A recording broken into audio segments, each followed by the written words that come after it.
channel target JRF. So this is one more series of most repeated questions in UGC NET JRF. So today we will be seeing about most repeated questions in research aptitude. So research aptitude is what our primary concern. So first question is regarding the sampling techniques and methods, repeated 24 times, and means every time they will ask this question. So for your kind information, I collected papers from 2025 to 2015 to 2025. So these are the most repeated questions from 2015 to 2025 across different shifts. So that we have to remember. So okay, for the next question is sampling techniques and method. First question is on sampling techniques and methods. So which of the following sampling methods involve dividing the population into strata and then selecting a stratified random sampling? This is very easy. So you have to understand that the questions will be on different sampling techniques. So different sampling techniques. So don't forget to see different sampling techniques before going to UGC NET. The next question, so there are different sampling techniques here. So simple random sampling, systematic sampling, stratified sampling, cluster sampling, and multi-stage sampling, and description of everything and examples of it. So just please go through this and go. And non-probability sampling. This is probability sampling techniques, and here is non-probability sampling techniques.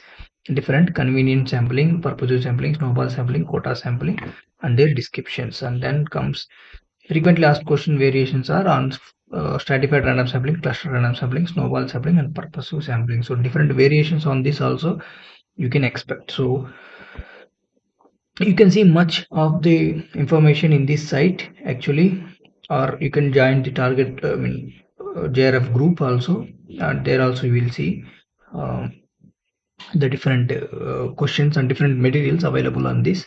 There are detailed materials are available in both the sites and group, and otherwise you can just type Bhaskar Gurunkonda in internet, in Google. You will get my site.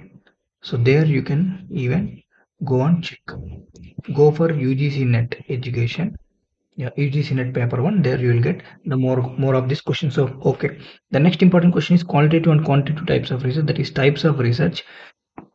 It has asked 14 times, so it is also important. So which of the following is the primary goal of quantitative research? So it is definitely the explore and understand the phenomena. C, option C. To test, not testing hypothesis, not to measure variables, not to generalize findings.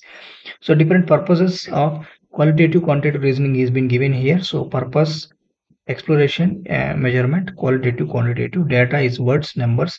Sample size is small, large. Here design is flexible, structured. Analysis is thematic, statistical. Output is rich, descriptive, generalized findings. So these are the classification of quantitative and qualitative reasoning. So qual is what we have to remember. So the next one is research ethics and information consent. That is what they will ask more. It is been asked 12 times. Which of the following is an ethical consideration in research? That is obtaining informed consent. So major ethical principles are informed consent, confidentiality, anonymity, beneficency, non-malification, and justice.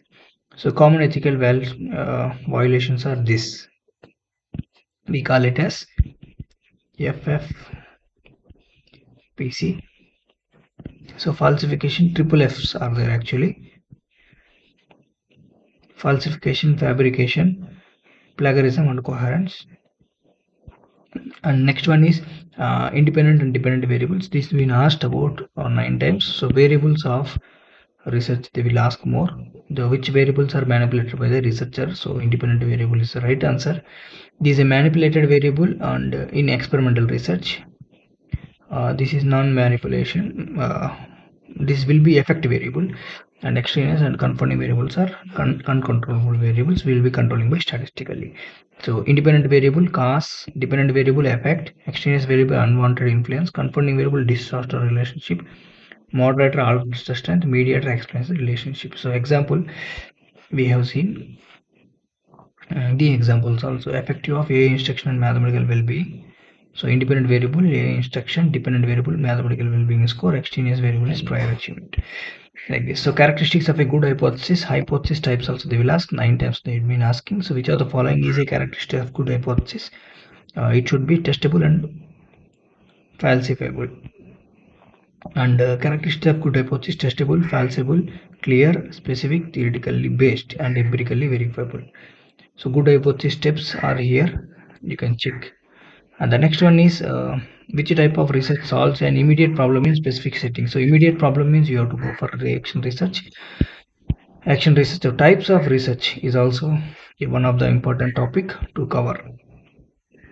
In cycle of action research: plan, act, observe, reflect, replan. So that is there. The next one is historical research. The action research we have seen, and historical research they ask more. 8 times they are asking. So historical research is primary, secondary sources. Both primary and secondary sources can be a part and parcel of historical research. So this is about historical research. And the next one is citation. Citations and referring styles also they will ask more. MLA, APA, Chicago, all of the above. So all are citation styles only. You check through the different citation styles and reference styles. So MLA, APA is for social science, MLA is for humanities, Chicago is for history, IE is for engineering, Vancouver is for medicine. Plagiarism. So then again, one more important topic is plagiarism and the things. And 5 times they asked about plagiarism. Plagiarism involves what? So presents others' work as their own work. So there are different types of plagiarisms actually: direct plagiarism, mosaic plagiarism, self plagiarism, accidental. So these are the things you can go through. And the next last important topic is steps of research process. Steps of research process are asked 4 times in over a period of time of 2015 to 2025. Steps of research not that much important, but it is foundational and basic. We must be knowing it. So formulation of research problem, literature review, data analysis, and data collection. So first one will be coming up with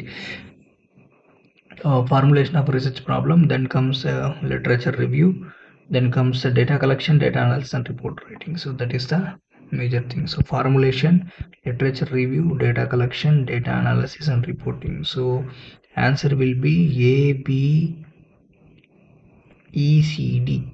A, B, E, C, D is A, option A. Option A is the right answer. So, a quick revision is also available here. So sampling, quantitative research, research ethics, variables, hypothesis, action research, historical research, referencing styles, plagiarism, and research report. These are the very important concepts in to cover, basic concepts that you cover in research before going to write the UGC NET exam. Thank you for your time. So please like, share, and subscribe for more content of this sort to our target JRF channel, and share to your friends who are using preparation mode. We'll see you in the next video with next other important chapter.